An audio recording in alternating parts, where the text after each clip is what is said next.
difícil. Yo hace poco publicamos una solicitada pidiendo que se modere un poquito la producción de crímenes porque no dábamos abasto para procesarlo y escribir novelas o literatura sobre ellos, ¿no? Claro, porque sobrepasar, digo, está en los bolsos de López, además de los crímenes tremendos que nos toca cubrir, Sí. hechos policiales como, bueno, López tirando los bolsos a un convento, uno lo lee en una novela y no se lo cree.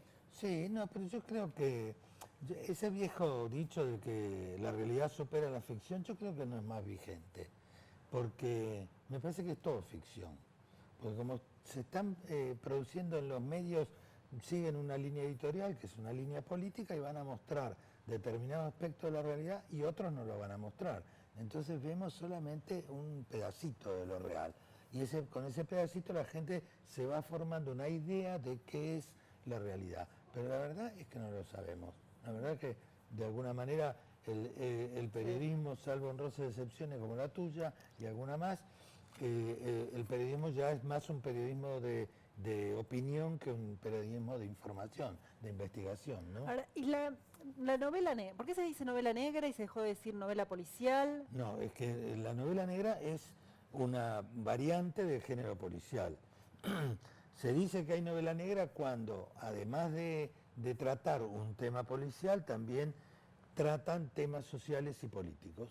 Entonces es una novela un poquito más sucia, que está mezclada con otras cuestiones, como puede ser la inflación o la crisis, como el caso de Petro Markaris, o la dictadura, como en mi caso y de otros autores, en fin, temas sociales y políticos que influyen o que hacen de marco a la trama policial, ¿no? ¿Y por qué te parece que ahora, no solo acá en Argentina, que se lee mucho la novela negra, sino en el mundo, es tan requerida esta literatura?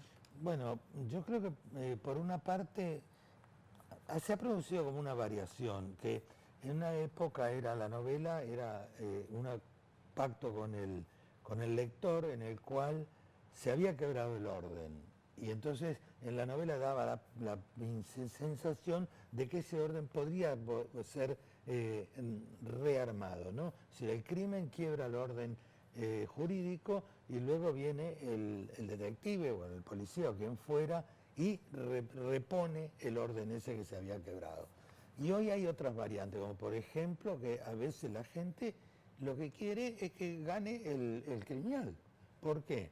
Porque vivimos en sociedades sumamente injustas y a veces el criminal es menos criminal o menos dañoso que la institución.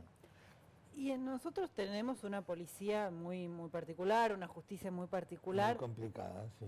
Bueno, vos estás viviendo fuera ahora. Para los escritores europeos, que de hecho a los suecos les va muy bien con el policial, Sí. ¿cómo es escribir acá? Porque está todo el condimento de la policía corrupta, Sí, ¿no? Es lo claro. mismo los policiales suecos, donde en general la policía hace las cosas bien. Sí. Vos tenés que, en tus novelas se ve el condimento de la corrupción policial. Sí, sí, lo que sucede con, digamos, las policías europeas son policías más modernas, son policías ya nacidas en democracia, son policías más institucionales y con mayor formación. El tema acá fundamental es la calidad de la formación de los agentes de la policía y los sueldos. Acá los sueldos de la policía son una miseria. Bueno, entonces, ¿qué se le puede exigir a alguien que cobra un sueldo miserable y que no tiene formación? Entonces, se le está dando autoridad y poder a personas que no tienen la capacidad. Entonces, ¿qué pasa? Bueno, recurren a este tipo de cosas, ¿no? Esas cosas de corrupción que ya son endémicas, ¿no? Cuando te encontrás con los escritores europeos y les contás estas cosas que ellos, bueno, sus novelas negras pasan por otro lado, Sí. ¿Qué te dicen? No, bueno, a veces se sorprende mucho más que los escritores están como más al tanto de lo que pasa, son los lectores, ¿no? Que se sorprende, dicen, ay, esto es así, pero qué extraño, claro, porque están acostumbrados a una policía a la cual se la respeta y no se la teme. Es decir, una policía que tiene autoridad, pero que no te da miedo. Es decir, acá muchas veces, sobre todo en muchos lugares de Latinoamérica, acercarse a la policía es en última instancia lo haremos, ¿no? Pero sí, la gente se sorprende, pero tampoco se extraña mucho, ¿no? país. Latinoamérica... ¿Pero te creen que eso cuando, por ejemplo, leen tus libros o de algún otro argentino, que eso es ficción o creen que esto entienden que pasa en la realidad? Bueno, depende, si el libro está bien escrito, se dan cuenta de que la ficción es verosímil, que tiene relación con lo que pasa en el mundo real, ¿no? Yo te quiero insistir sobre esto porque me llama la atención, ¿no? Porque, bueno, se consume mucho el policial real, ¿no? Sí. En la tele, como vos decías, en los diarios. ¿Por qué te parece que hay tanto interés también en el policial literario? Porque se está vendiendo muy bien. Sí, lo que yo creo es que digamos, la policía o la justicia llega cuando el crimen ya se cometió. Claro. En cambio, muchas veces el policial anuncia y ve situaciones y delitos cuando todavía no son delitos.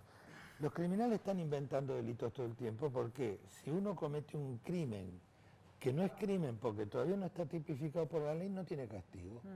Entonces, van siempre adelantados a la justicia, a la ley, a la sanción de las leyes.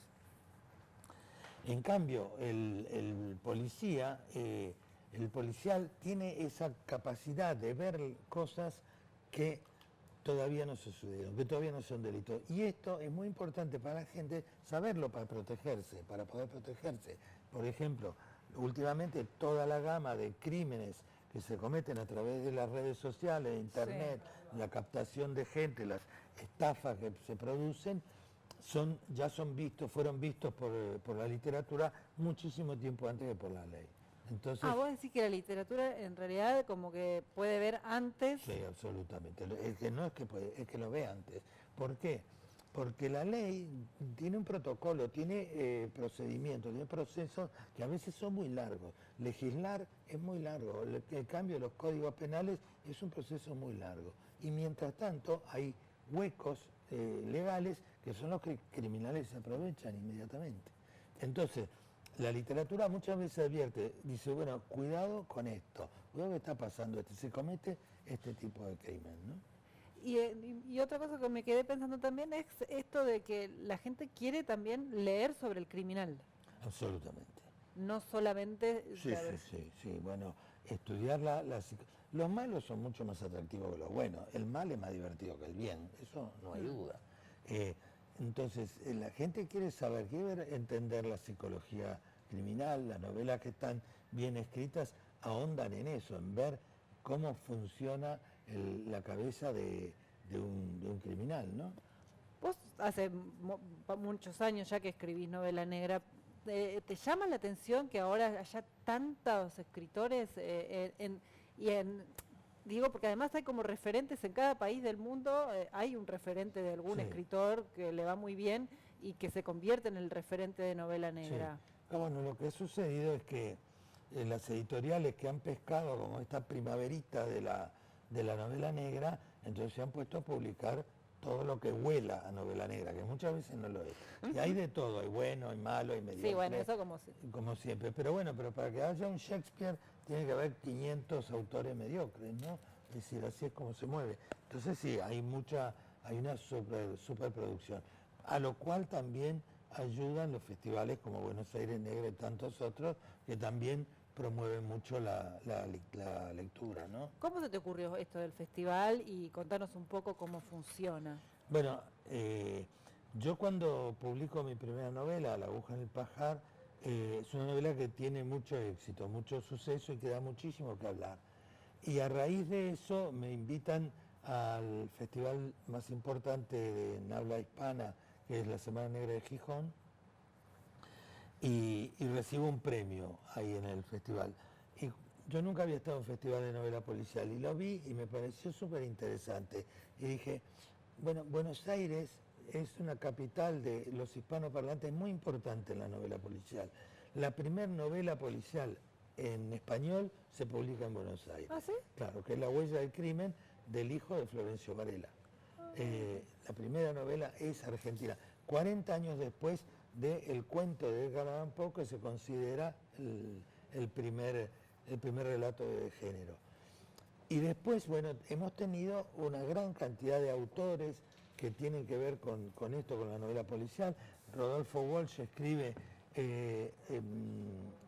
como se llama, Operación Masacre, Sí. que es sobre los fusilamientos de José León Suárez, y se adelanta 10 años a Sangre Fría, la novela de Truman Capote, que es considerada la primera novela real, ¿no? De un caso, sí, de no de un ficción. caso real. Pero Rodolfo Walsh se publica 10 años antes, que es el verdadero innovador en el género. Bueno, y así, bueno, aparecen como Osvaldo Soriano, Juan Sasturain, etcétera, una cantidad de autores que marcan un camino. Y hoy los escritores argentinos son muy considerados en todo el mundo, ¿no? Y entonces, en el van se los puede ir a escuchar. Sí.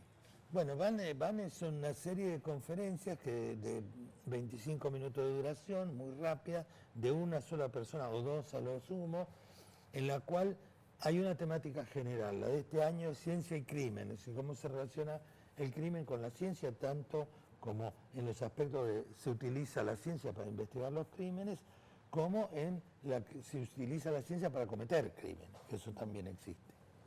Vale aclarar que todas estas conferencias son gratuitas, así que quienes se quieran acercar son en el San Martín, y decime el horario en el que están Sí, funcionando. es de 4:30 a 21. Y apurarse porque es hoy y mañana, Hoy, y si no, mañana, hay y que- ya terminamos, si no el año que viene. el año que viene. Es en el Centro Cultural San Martín de Sarmiento 1551. Bueno, muchísimas gracias, Gracias Ernesto. a vos.